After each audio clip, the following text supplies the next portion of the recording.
Question number 8 कह रहा है कि त्रिभुज पी क्यू आर एक ट्राइंगल है जिसके शीर्ष है पी क्यू और आर के शीर्ष पी क्यू और आर को ये बताया है क्या क्या है, शीर्ष आर से जाने वाली माध्यिका का समीकरण ज्ञात कीजिए। तो सबसे पहले बात आती है कि माध्यिका किसे कहते हैं, है ना।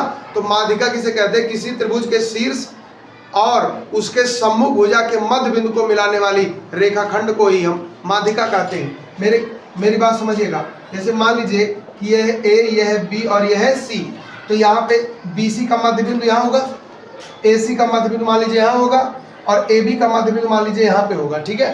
तो ए से सम्मुख भुजा कौन है, बी सी, तो इसके मध्य बिंदु को मिला दीजिए तो ये माध्यिका हो जाएगा। मान लीजिए इसका मान लीजिए पी है और फिर यहाँ से बी के सामने मध्य बिंदु को मिला दीजिए और सी के सामने मध्य बिंदु को मिला दीजिए और मान लीजिए इसका नाम क्यू और इसका नाम आर है। तो यहाँ पे कितनी माध्यिकाएं हो गई, 3। एक हो गया ए पी, एक हो गया बी क्यू और एक हो गया सी आर, है ना। तो यहाँ पे आप देखिए माध्यिका का यही कॉन्सेप्ट होता है। तो चलिए माध्यिका का सवाल है, तो इस सवाल को देखते हैं। यहाँ पे आप देखते हैं कि चूंकि त्रिभुज पी क्यू आर में क्या क्या है भाई, चित्र बनाओ। ये मान लीजिए P है, ये Q है और ये क्या है, R है। तो P Q R तीनों शीर्षों को दर्शा दीजिए, 2 1 माइनस 2 3 और 4 5 दर्शा दिया। अब आपसे कह रहा है कि शीर्ष R से जाने वाली माध्यिका, तो शीर्ष R यहाँ पे है, यहाँ से कौन सी माध्यिका जाएगी, जो PQ के मध्य बिंदु से जाएगी।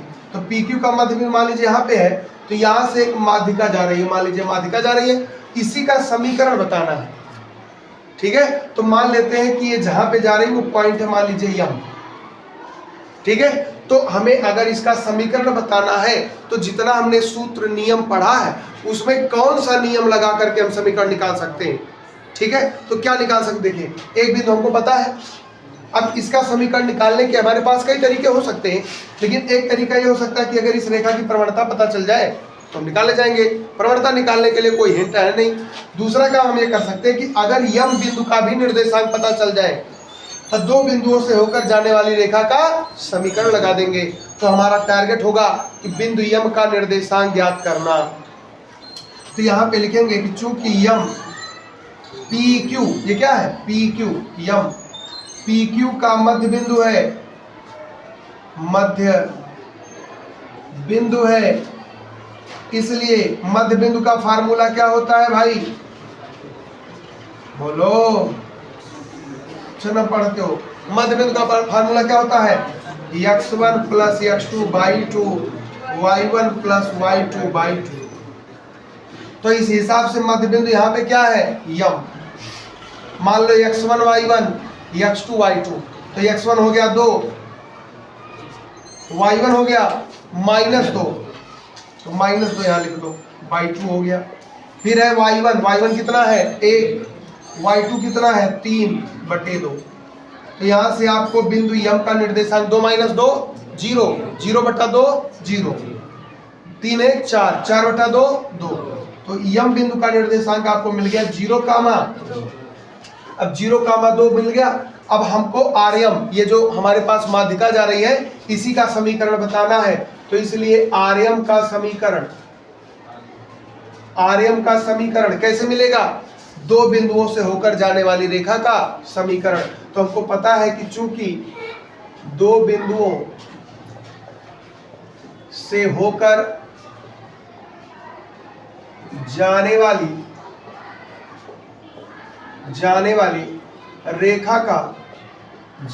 रेखा का समीकरण क्या फार्मूला होता है बेटा, y माइनस y1 बराबर y2 माइनस y1 बटे x2 minus x1 x minus, ये तो फार्मूला बताया गया था, है। तुम लोग ऐसे गोबर गणेश हो पढ़ते नहीं हो। y माइनस y1, देखो यहाँ पे आर्यम है तो x1 y1 मान लो, इसको x2 y2 तो मैं लिख दे रहा हूँ साफ साफ। x1 हो गया 4, y1 हो गया 5, x2 हो गया 0 और y2 हो गया 2, x1 y1 x2 y2। तो यहाँ पे आप फार्मूले में लगाइए y minus y1 y2 y1 x2 x1 x minus x1, जहां जो मान था वहां पे हमने रख दिया। अब इसे सरल करिए, तो हो जाएगा y माइनस 5, ये हो जाएगा बेटा -3 हो जाएगा, -4 ये हो जाएगा x minus i minus minus, इस 4 का क्रॉस मल्टीपल करिए तो 4y माइनस 20, 3 को अंदर ले जाइए 3x माइनस 12, सब को उधर ले जाइए तो 3x माइनस 12 ऑलरेडी है, 4y उधर ले जाएंगे -4y माइनस 20 उधर जाएगा +20 और बराबर में। अब इसे थोड़ा सा सरल करिए, 3x y पहले ले आओ -4y और 20 में से 12 गया, यहाँ पे +8 और इक्वल टू में कितना आ गया बेटा, ये हो गया अभीष्ट रेखा का समीकरण। जिस माध्यिका का ये समीकरण पूछ रहा था वो है 3x minus 4y plus 8 equal to में।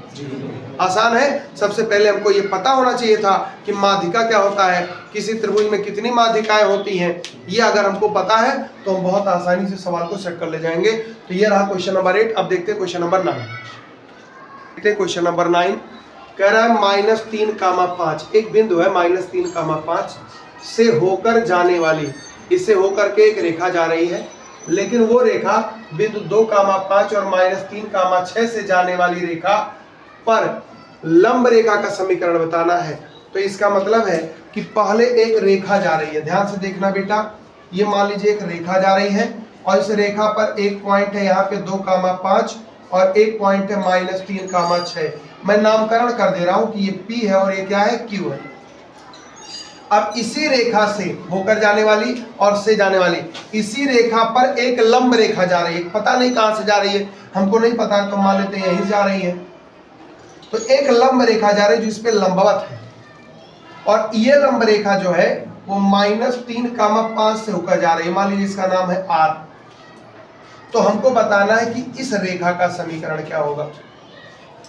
एक बार समझो, इन दोनों बिंदुओं को मिलाने वाली रेखा पर लंब रेखा का समीकरण बताइए जो इस बिंदु पर होकर के जा रही हो। ठीक है, तो कैसे पता चलेगा, पहले ध्यान देना, हमें बताना है इस रेखा का समीकरण। तो इस रेखा का समीकरण बताना, तो इसमें बिंदु तो पता है, बोलो भाई, बिंदु पता है। अगर इसकी प्रवणता पता चल जाए तो काम बन जाए। प्रवणता अगर पता चल गया तो y माइनस y1 या x माइनस x1 लगा देंगे। लेकिन इसकी प्रवणता कैसे पता चलेगी, तो आप जानते हैं कि ये रेखा और ये रेखा परस्पर क्या है, लंब है, और लंब अगर है तो इसका मतलब है इसकी प्रवणता अब गुणे इसकी प्रवणता बराबर -1 होगा। इसका मतलब है कि अगर हम PQ की प्रवणता निकाल लें तो PQ की प्रवणता और रेखा R की प्रवणता का अगर हम गुणा कर दें तो -1 आएगा, और उससे हम लोग R रेखा की प्रवणता निकाल ले जाएंगे। और जब R की प्रवणता मिल गई तो रेखा की प्रवणता और बिंदु दोनों अगर मिला हुआ तो समीकरण निकल जाएगा। तो हमारा पहला काम क्या होगा, रेखा PQ का प्रवणता निकालेंगे। तो यहाँ पे लिखेंगे रेखा PQ की प्रवणता, इसका नाम हम लोग दे देते हैं बेटा, नाम ना दो तब भी काम चल जाएगा, लेकिन नाम दे देते हैं भैया M1। क्या फार्मूला लगता है प्रवणता के लिए, y2 माइनस y1 बटे x2 माइनस x।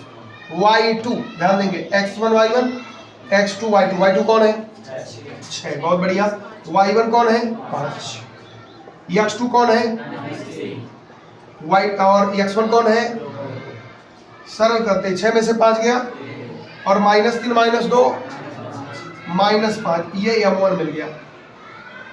इस रेखा की प्रवणता हो गई। अब हम मान लेते हैं कि रेखा R की प्रवणता M2 है, माना रेखा R की प्रवणता क्या है M2।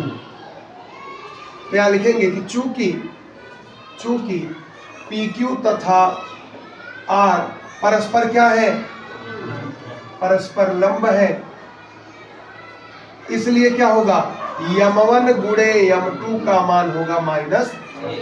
इंट्रोडक्शन क्लास में आपको हम बताए थे। तो यहाँ पे M1 की प्रवणता हमको पता है 1/-5 इंटू M2 बराबर -1।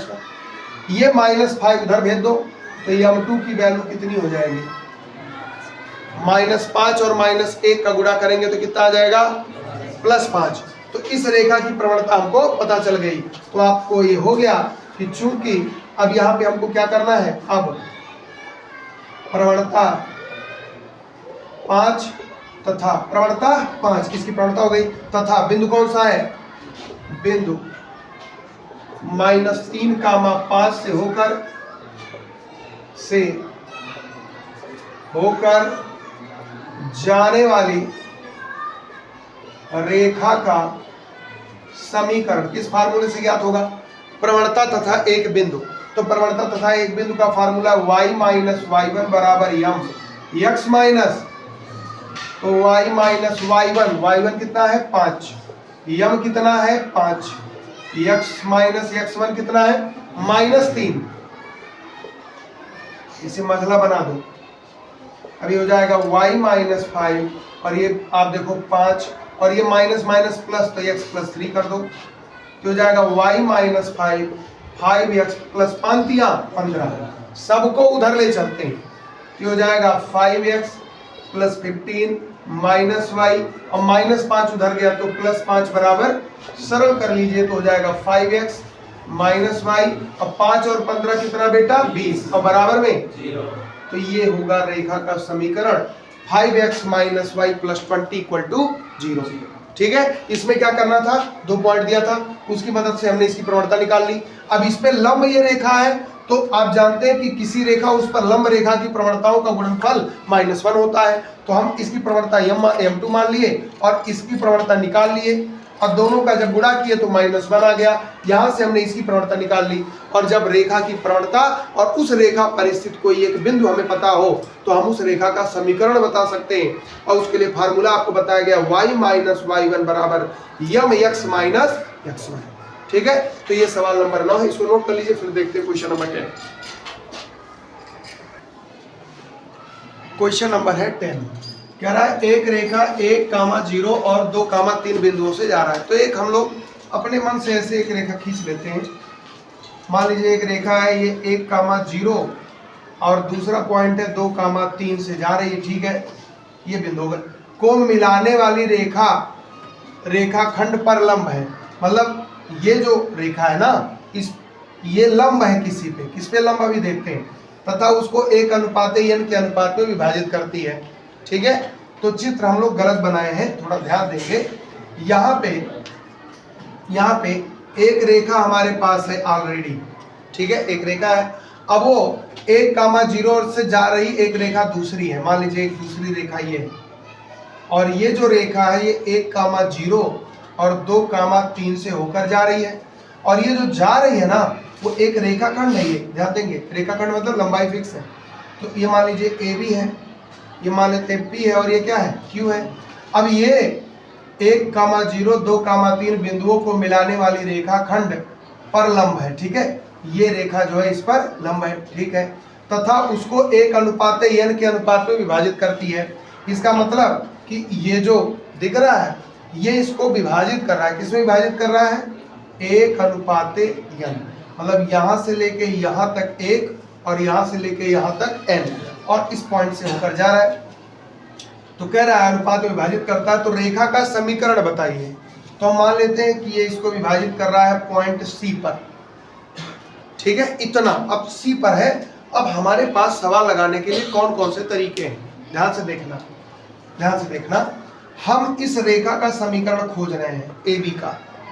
तो AB का समीकरण कैसे मिलेगा, अगर हमको AB की प्रवणता मिल जाए और ये पॉइंटिया मिल जाए C पॉइंट मिल जाए और AB की प्रवणता मिल जाए, तो AB की प्रवणता तो आसानी से मिल जाएगा। क्यों मिल जाएगा, क्योंकि आप जानते हैं कि AB की प्रवणता गुणे PQ की प्रवणता बराबर -1 होगा।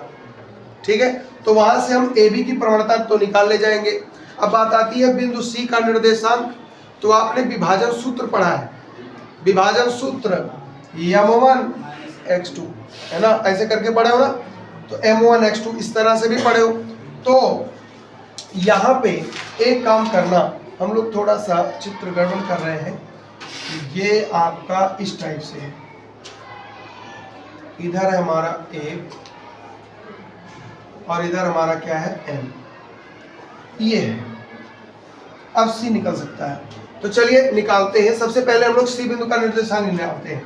तो C का निर्देशांक क्या होगा भाई, m1x2 प्लस m2x1 और बटे में m1 प्लस m2 और ये हो जाएगा m1y2 plus m1 plus m2।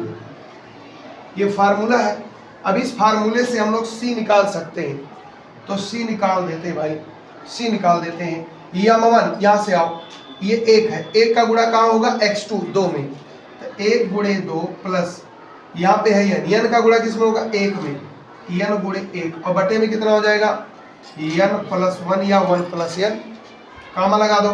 यम1 फिर 1 गुणे y2 कितना है 3, फिर इधर कितना है n और इधर कितना है 0, अब बटे में कितना आ जाएगा 1 प्लस n कहिए चाहे n प्लस 1 कहिए। 80 बिंदु का निर्देशांक क्या हो जाएगा देखिएगा 2 प्लस n और बटे में n प्लस 1, कामा लगा दो। यहाँ पे 3 प्लस 0 तो 3 और बटे में n प्लस, ये सी आ गया। तो बिंदु तो हमको मिल गया। अब हमको क्या चाहिए प्रवणता, किसकी प्रवणता AB की प्रवणता। तो AB की प्रवणता के लिए, अब AB की प्रवणता जब तक नहीं पता चलेगा तब तक कोई दिक्कत है पूरा। तो हम क्या करेंगे, हम लोग इसकी प्रवणता निकालते हैं, PQ की प्रवणता, तो इसको हटा ही दो, अभी बाद में करते हैं। PQ की प्रवणता, तो PQ की प्रवणता क्या होगा y2 माइनस y1 बटे x2 माइनस x1, तो y2 माइनस y1 इसी में से मांग ले, तो y2 हो गया 3, y1 हो गया 0, तो 3 माइनस 0 फिर 2 माइनस 1, तो 3 बटा 1, तो यहाँ से कितना आ गया 3, किसकी प्रवणता PQ की। अब हमें क्या चाहिए AB की प्रवणता, तो हमको पता है कि चूंकि AB तथा PQ परस्पर क्या है परस्पर लंब है, तो इसलिए AB की प्रवणता गुणे PQ की प्रवणता बराबर कितना होगा बेटा -1। तो AB की प्रवणता गुणे PQ की प्रवणता निकाल चुके हो 3 बराबर -1, तो यहां से आ गया AB की प्रवणता बराबर -1 बटे AB की प्रवणता आ गया। अब AB की प्रवणता आ गया और AB पर स्थित बिंदु C आ गया, तो अब आप रेखा का समीकरण निकाल सकते हैं। अभीष्ट रेखा का समीकरण, अभीष्ट रेखा का समीकरण क्या हो जाएगा y माइनस y1 बराबर यम x माइनस x1। तो y माइनस y1 क्या है बेटा 3 n प्लस 1, यम कितना है -1 बटा 3, x माइनस x1 है 2 प्लस n अपान n प्लस 1। इसी को सरल करेंगे, जो आएगा वो आंसर होगा।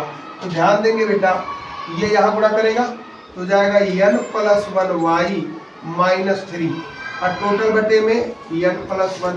यहाँ जरा ध्यान देंगे, ये यहाँ गुणा करेगा तो जाएगा -1/3 है, तो -1 रख दो, ब्रैकेट में क्या आएगा, ये यहाँ गुणा करेगा तो n plus 1 x minus 2 plus n, ठीक है।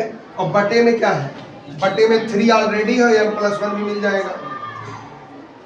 तो यहाँ पे देखो n प्लस 1 से n प्लस 1 कट गया और इस 3 को इधर ले आओ, तो इस 3 को इधर ले आएंगे तो जाएगा 3n plus 1 y minus 3 Trika 9, और यहाँ पे देखो इसको ले चलो अंदर तो जाएगा -n प्लस 1x और minus minus plus 2 plus n।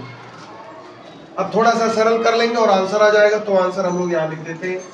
Answer क्या होगा देखो इन सबको इधर ले आओ, तो इन सबको जब इधर लाओगे तो क्या होगा, ये माइनस इधर आएगा तो प्लस हो जाएगा, तो n प्लस 1x हो जाएगा, बहुत बढ़िया। उसके बाद में y ऑलरेडी है तो हो जाएगा 3n प्लस 1y, बहुत बढ़िया। फिर क्या है -9 है और ये इधर आ जाएगा तो टोटल प्लस है ना, माइनस हो जाएगा, तो -2 माइनस n बराबर 0। सरल करके आंसर लिख दो तो हो जाएगा n प्लस 1x 3 प्लस में 3n प्लस 1y, और यहाँ देखो 9 2 11 और यहाँ भी माइनस है, तो आप चाहे माइनस कामा ले लीजिए, तो माइनस कामा ले लेंगे तो हो जाएगा n प्लस 11 और बराबर में भाई यहाँ पे देखो 9 2 11 है ना, तो माइनस कामा ले लो, तो n और प्लस में कितना आ जाएगा 11। एक बार उत्तर देख लीजिए कितना आया है, तो आंसर आना चाहिए n plus 1x plus 3 bracket में n प्लस 1y और माइनस में n प्लस 11, ये इसका आंसर है। आप चाहें तो इसको तोड़ करके भी ऐसे रख दीजिए तो माइनस n माइनस 11 होगा। ठीक है, तो ये n1 था इसलिए थोड़ा सा आपको लेंदी लगा। एक बार और बता दे रहे हैं, उसको ध्यान से देखिए। सबसे पहले कह रहा है कि रेखा 1,0 2,3 बिंदुओं को मिलाने वाली रेखा खंड पर लंब है। तो ये जो मिलाने वाली रेखा है ये इस पर लंब है, इस पर क्या हो गया, लंब हो गया, तथा उसको 1:n के अनुपात में विभाजित करता है, तो विभाजित हो गया। अब कह रहा है रेखा का समीकरण बताओ, तो इस रेखा का समीकरण बताना है। तो हमने सबसे पहले विभाजन सूत्र लगा दिया, x1 y1 x2 y2, और यहाँ पे हो गया m1 m2 का रेशियो। तो हमने फार्मूला लगाया जो अनुपात का पढ़े हो, तो इससे हम लोग C बिंदु निकाल ले गए। अब बिंदु निकल गया, अब हमको अगर AB का समीकरण मिल जाए तो काम बन जाए। तो AB का समीकरण निकालने के लिए हमको प्रवणता चाहिए, तो पहले हम लोग PQ की प्रवणता निकाल लेते हैं। तो PQ की प्रवणता होती है y2 माइनस y1, तो यहाँ पे x1 y1 x2 y2, तो y2 minus y1 x2 minus x1 लगा दिया, सरल किया, 3 आ गया। अब हमको AB तथा PQ दोनों परस्पर लंब है, तो लंब है तो AB की प्रवणता गुणे PQ की प्रवणता -1 होगा कॉन्सेप्ट के हिसाब से। तो हमने -1 ले लिया, सरल किया, तो AB की प्रवणता भी निकाल लिए। अब हमको AB की प्रवणता पता है और AB पर स्थित एक बिंदु पता है। तो जब भी किसी रेखा की प्रवणता और उस पर स्थित एक बिंदु पता हो तो हम समीकरण बता सकते हैं इस सूत्र के माध्यम से। तो हमने तुरंत इस सूत्र का प्रयोग कर दिया। थोड़ा बहुत काटा पीटी सरल करना था, सरल करते करते हम लोग यहाँ पहुंच गए और यही एग्जैक्ट इसका आंसर दिया गया है। ठीक है, तो एक बार और देखेंगे तो आराम से इसको समझ ले जाएंगे। क्वेश्चन नंबर 10 नोट कर लीजिए।